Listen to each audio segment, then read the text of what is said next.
Hello, I am Dr. Ranganathan, Senior Neurosurgeon, Aster Prime Hospital, Amirpet, Hyderabad. Now, today I am going to speak an interesting and important subject, the role of brain and neuroscience in love.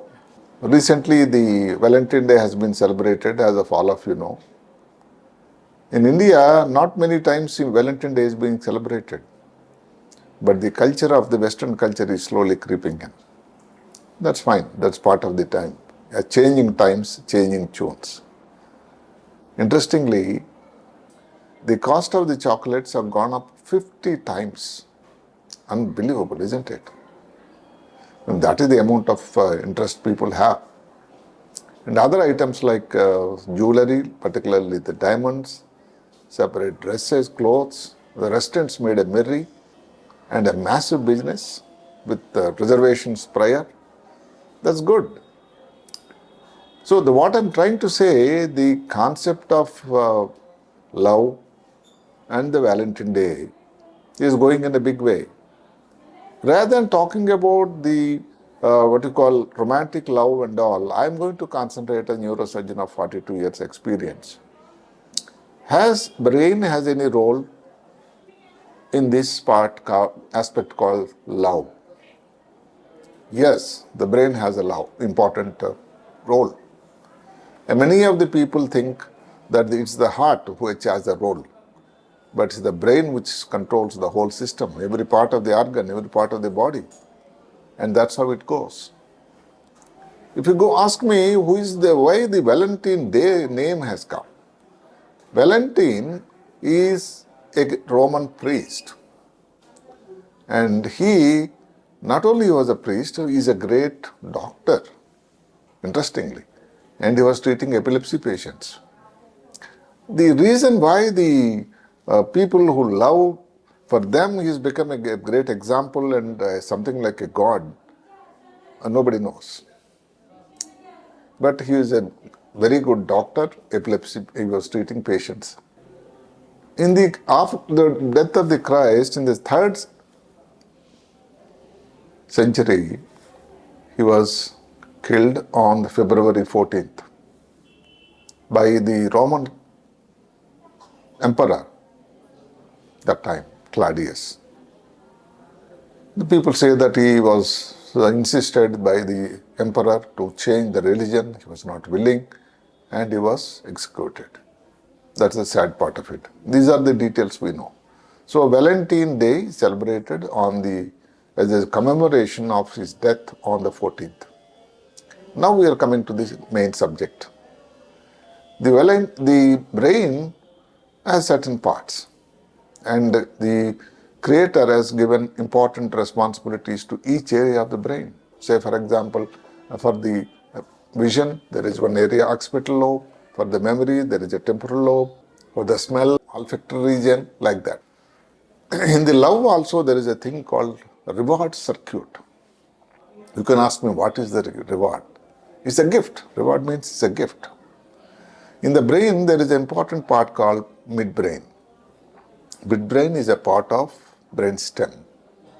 Brainstem consists of 3 parts, midbrain, pons, and medulla oblongata.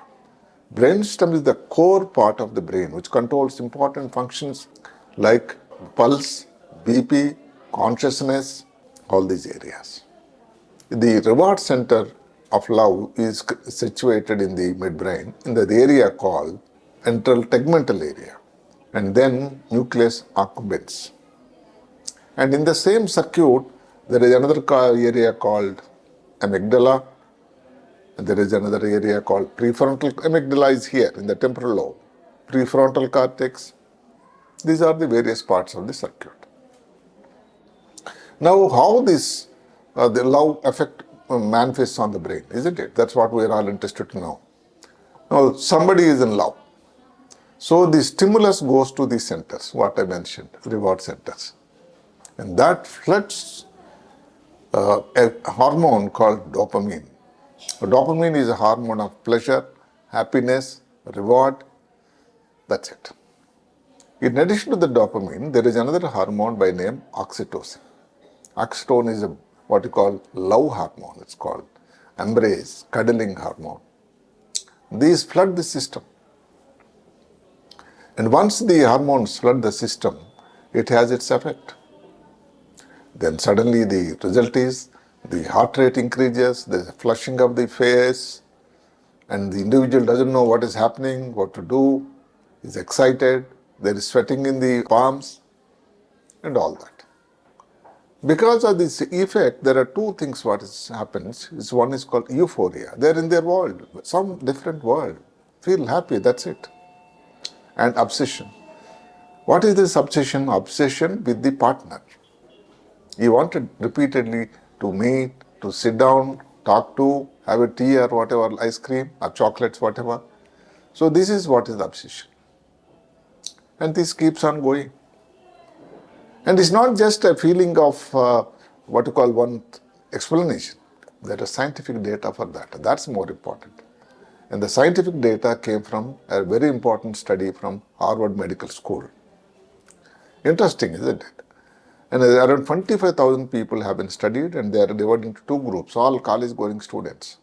One group of half of it has shown the photo of somebody who has been in love, somebody is nearer, somebody intimate. The other group has been shown photos of somebody who is a relation, keeps seeing every day, and that's it. And the studies have been what's called an MRI, what's called a functional MRI. The difference between the functional MRI and the routine MRI, what we see, the MRI, what normal MRI is a structural problem, whether there is a problem there, whether there is a tumor, whether there is water, whether there is some pus, like that. Functional means the secretion, what we are talking about, dopamine, where it is secreted. Believe me, those who are in intimate love, the dopamine is in a high quantity in the areas what I mentioned in the ventral tegmental area, nucleus accumbens, and also there is a thing called caudate nucleus.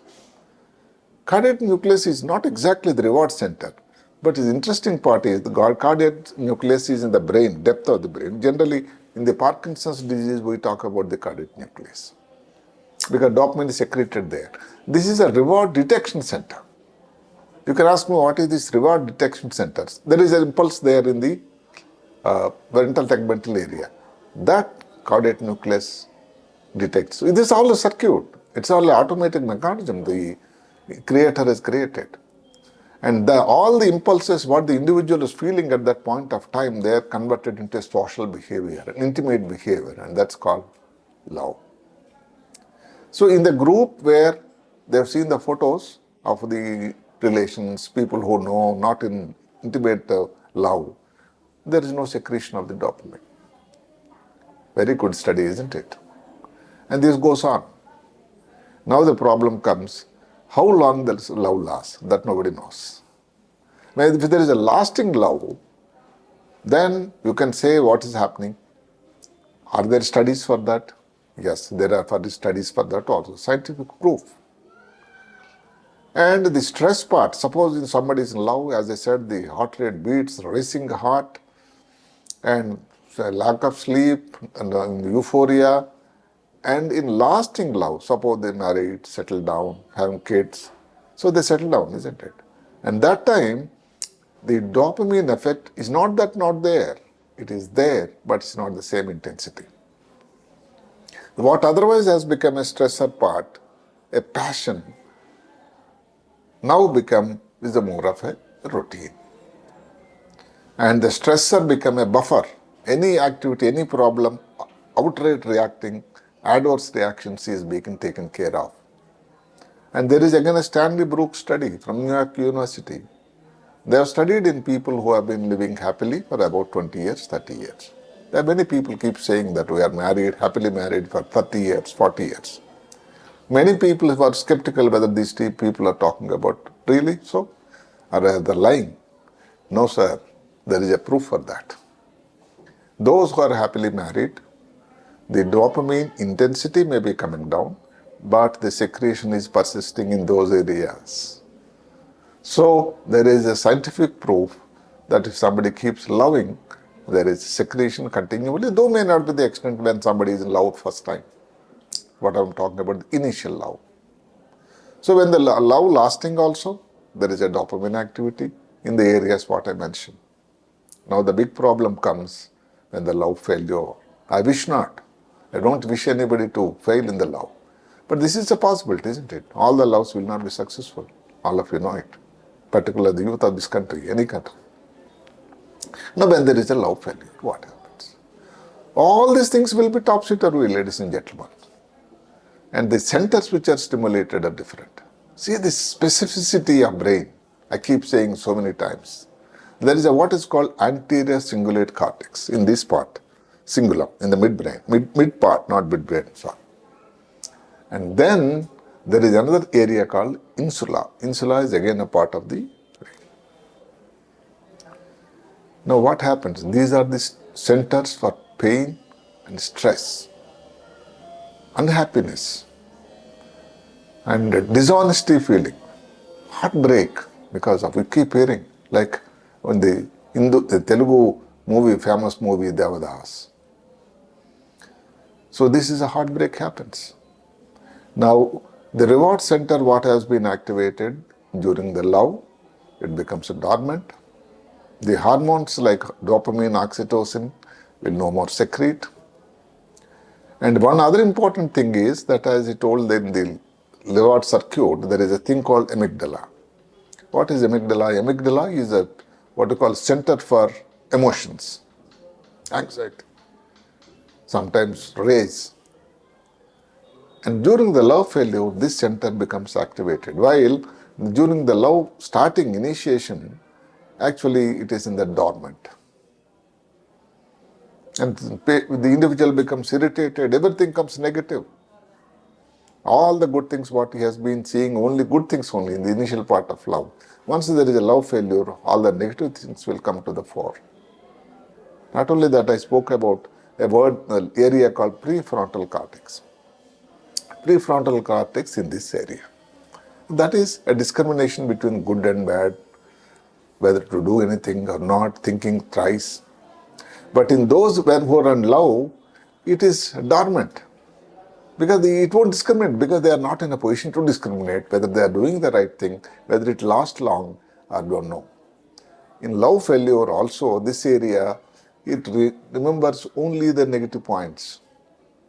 Unhappiness, disconnected, and then of course, as I said, in the heartbreak. And the stress hormone by name, not the dopamine, not the oxytocin, the stress hormone by name cortisol is secreted in massive quantity. So the love has a definite connotation in the brain, as I told. Now that is the romantic love. Now there is another aspect love. We keep seeing parents love the children, and the child also, they have an attachment to the people. Now you can ask me, is there any difference between the parental love towards a child and the romantic love? There is a slight difference. And the difference is, the parental love is something like attachment. And the romantic love is love. What is the difference as far as the brain is concerned? The parental love is more of a selfishness. Don't misunderstand the word I'm using, selfishness. Selfishness means the parent cannot accept something wrong, something bad going to happen to the child. And that is the reason it is little selfishness. There will be little anxiety towards the child. Whereas the love, because romantic love, is more of a joy. And the parent will see something good, something happy in the child. Whereas the romantic love, they imagine themselves in the other individual partner. There is so much of different, isn't it? One is the selfless, the other is the selfish thing. So the love has so many meanings, so many connotations, but the establishment of clear brain role, as I mentioned, the reward center, be it the amygdala, be it the insula, be it the prefrontal cortex, is very well established.